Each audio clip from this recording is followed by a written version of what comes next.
Gözlerimi açtığımda bilincimi toplamaya çalıştım. Başımın ağrısı ve karışık düşünceler arasında odanın gri tonlarındaki duvarlarına bakındım. Her şey bulanık gibiydi. Sanki bir rüyadan uyanmış gibiydim. Anılarımda yankılanan korkunç kazanın etkisi hala üzerimdeydi.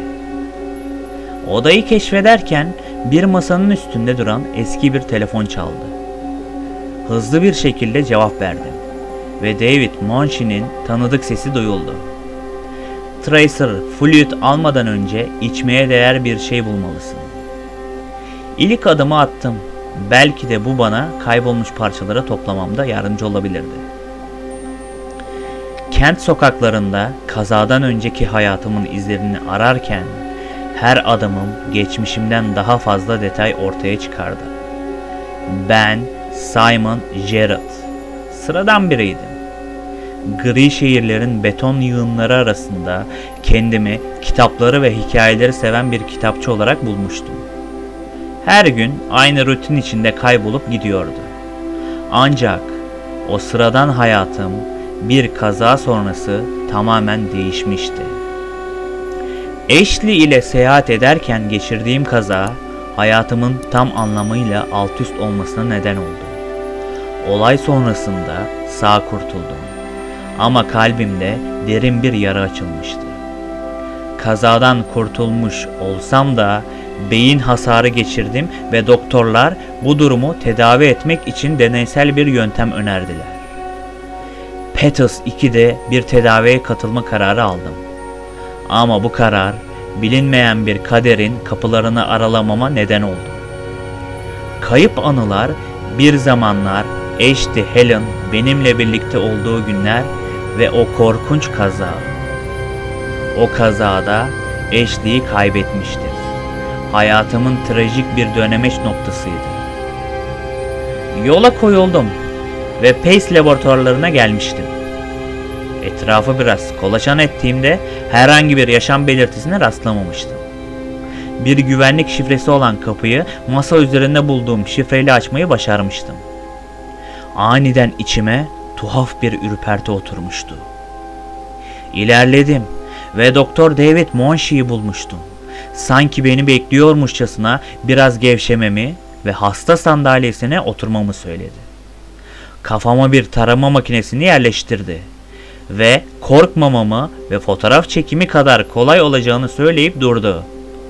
Bir yıldırım çakması gibi sesten sonra bambaşka bir şey olacağını nereden bilebilirdim ki?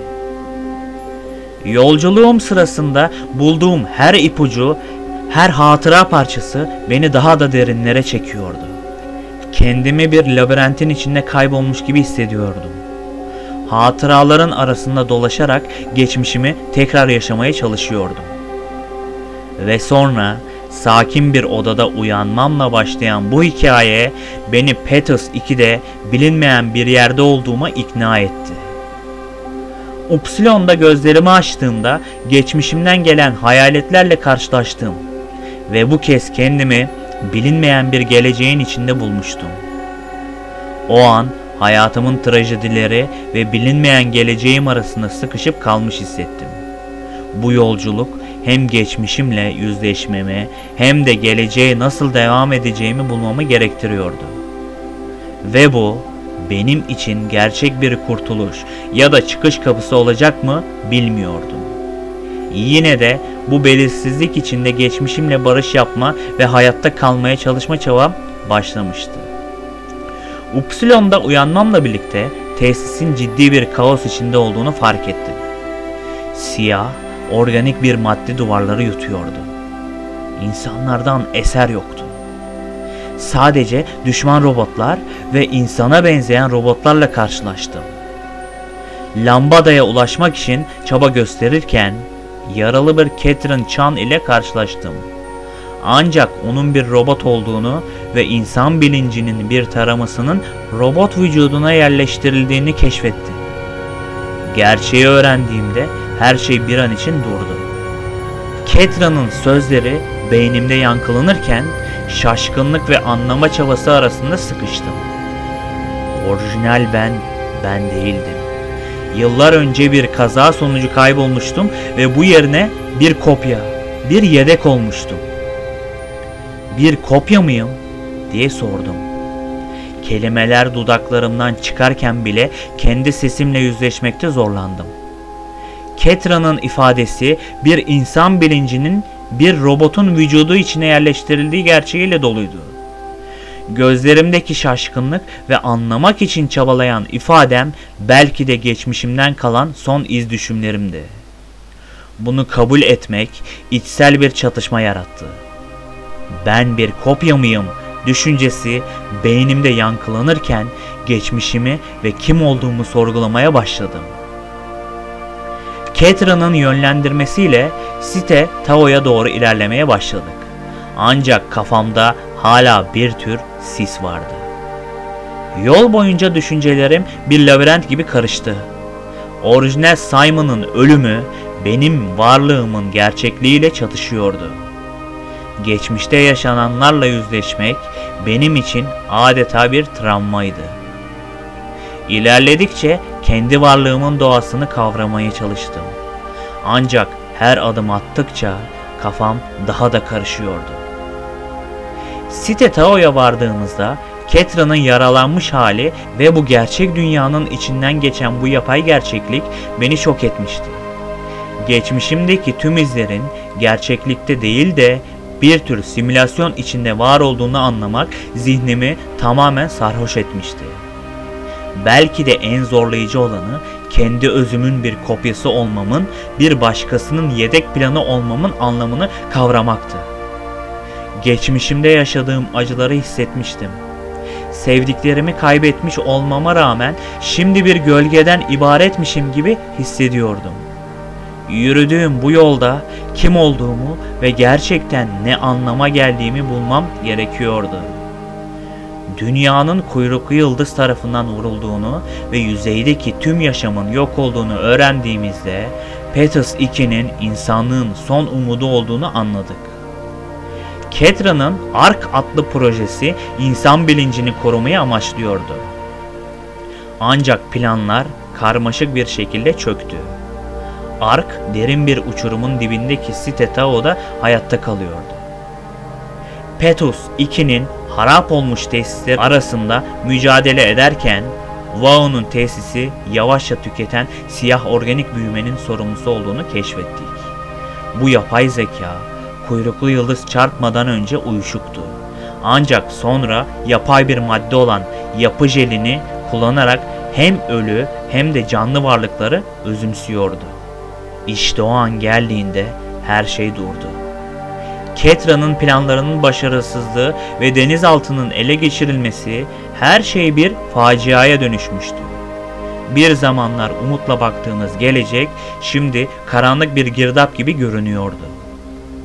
Petrus 2'nin koridorlarında dolaşırken her adımımın altında Wao'nun gölgesi hissediliyordu. Denizaltının içindeki insan bilincinin zorla yerleştirilmesi bir kopya olarak benim gerçekliğimi daha da sarsmıştı. Ketra'nın rehberliğindeki bu yolculuk şimdi içsel bir savaşa dönüşmüştü. Ve sonra karşılaştım onunla. Jahan Ross. Bir zamanlar insan olan, şimdi ise Wao'nun elinde çılgınca mutasyona uğramış bir varlık. Ross'un iddiaları, Wao'nun yaratıklarının aslında insan olmadığını söylüyordu. Bu gerçeklik beni daha da derinlere çekiyordu. Wao'yu yok etme veya bırakma kararı almalıydım. Ve bu karar sadece benim değil, tüm Petrus 2'nin kaderini belirleyecekti. Leviathan'ın saldırısı kaçışımızı zorunlu kıldığında kendi içsel çatışmamın doruk noktasına ulaştığı bir an yaşandı. Kararlarım, hayatta ve ölümde bir denge kurma çabasıydı. Wao'nun varlığına karşı verdiğim bu savaş, kendi içimdeki karanlığa meydan okumaktan başka bir şey değildi. Ve ben, karanlıkla yüzleşmeye devam ederken kendi kaderimi çizmeye ve Petrus 2'nin sonunu belirlemeye çalıştım. Omega uzay silahını bulduğumda ARK'ı yüklemek için hazırdım. Ancak Ketra'nın cesedini keşfetmek bu karanlık Odise'nin en kritik anlarından birini başlatmıştı. Ark'ın başlatılıp başlatılmayacağı konusundaki tartışmamız, kendi kaderimi belirlemek ve insanlığın sonsuzluğunu uzaya göndermekle ilgili bir çatışmaydı. Catherine'ın ölümü karşısında Ark'ı uzaya göndermeye karar verdim. Bu Petrus 2'nin kalıntılarının ve insanlığın son temsilcilerinin sonsuza kadar kaybolmasını önlemek adına bir tür umut ışığıydı. Birlikte geri sayımı başlattık. 10, 9, 8, 7, 6, 5, 4, 3, 2, 1. Bu sayede Ark'ı Omega uzay silahının içine yerleştirdik. Ardından parlak bir ışıltının içinde kendimi buldum. Ark'ın içindeydim. Fakat bu zaferin tadını almadan önce fark ettim ki Catherine hala Omtiol'da mahsur kalmıştı. Ve ben de. Tartışma sırasında sistemler çöktü ve ben denizin dibinde kırık bir Omtiol ile çaresizce mahsur kalmıştım. Bu an zaferin karanlık yüzüydü. Uzaya gönderilen Ark'ın içinde kendi kopyam ve Catherine'ın kopyası sonsuz bir yolculuğa çıktı. Ancak ben geride kalanın çaresizliği ve yalnızlığı içinde sıkışmıştım. Bu okyanusun dibinde kırık bir araçla geride kalanın yüzleştiği gerçek bir kabusla baş başa kalmıştım. Uzaya gönderilen Ark umut dolu bir geleceğin kapısını açmış olabilir. Ancak ben kendi travmatik gerçeğimle yüzleşmekten kaçamıyordum. Catherine'ın Omtiol'da hala mahsur kalmış olması başarı ile çaresizlik arasında bir çatışmaydı. Sonunda karanlık sulara gömülmüş bir Omtiol ve belirsiz bir kaderle geride kalanın çaresizliğini hissettim. Uzak yıldızlar arasında kaybolmuş bir kopya ve birkaç devrik hatıra sonsuzluğa doğru yalnızca sessizlikle yankılanıyordu. Uyandığımda arka kopyalanmış bir Simon olarak Petrus 2'de bıraktığım diğer versiyonumun yaşadığı deneyimlerden tamamen habersizdim. Yeni bir hayata gözlerimi açtım. Bir çeşit bilinmeyenin içinde bu sakin gerçeklik benim için bir başlangıçtı. Ancak aynı zamanda bilmeme rağmen bir eksiklik hissiyle doluydu. Catherine ile karşılaştığımda yüzümde güzel bir tebessüm oluştu. Ark'ın dünyayı terk ederek başarıyla uzaya döndüğünü görmek içimde bir umut ışığı yaktı. Her şeyin yerinde olduğunu bilmek, karmaşık ve zorlu bir yolculuğun ardından rahatlamama neden oldu. Dünyanın yıkımından kaçış, Ark'ın uzaya açılan kapılarını aralamış ve insanlığın bir iz bırakmasına olanak tanımıştı. Catherine'ın yanında durduğumda geçmişimden bir haber ama geleceğe umutla bakarak birlikte Ark'ın zaferini kutluyordum. Bu bir çeşit mutlu sondu. İnsanlık kendi yaratıcılığı ve direnci sayesinde yok olmaktan kurtulmuştu. Uzayda bir Ark'ın içinde yeni bir başlangıcın kapıları ardına kadar açılmıştı. Ancak içsel bir çatışma beni hala sarhoş ediyordu. Bundan kaçamıyordum. Geride kalan diğer versiyonumun yaşadığı trajedilerden ve çatışmalardan haberdar değildim. Bu belirsizlik mutlu sonun gölgesinde bir eksiklik yaratıyordu. Belki de bu insan doğasının karmaşıklığıydı. Mutluluk ve umut geçmişin izlerini silmeye yetmiyor, sadece yeni bir başlangıcın kapılarını aralıyordu. Ben Simon Gerard, uzayın çok derinliklerinden bir uykudan sizlere sesleniyorum.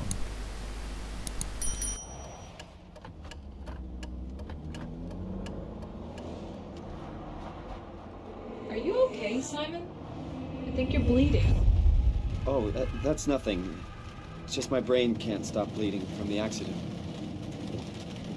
Here, take this. No, that's for later, for the scan. It's green. Ashley, I need to tell you something. Simon, please don't make this weird. No, it's not like that. Why now? Who's David Munshi? Why is there never enough time?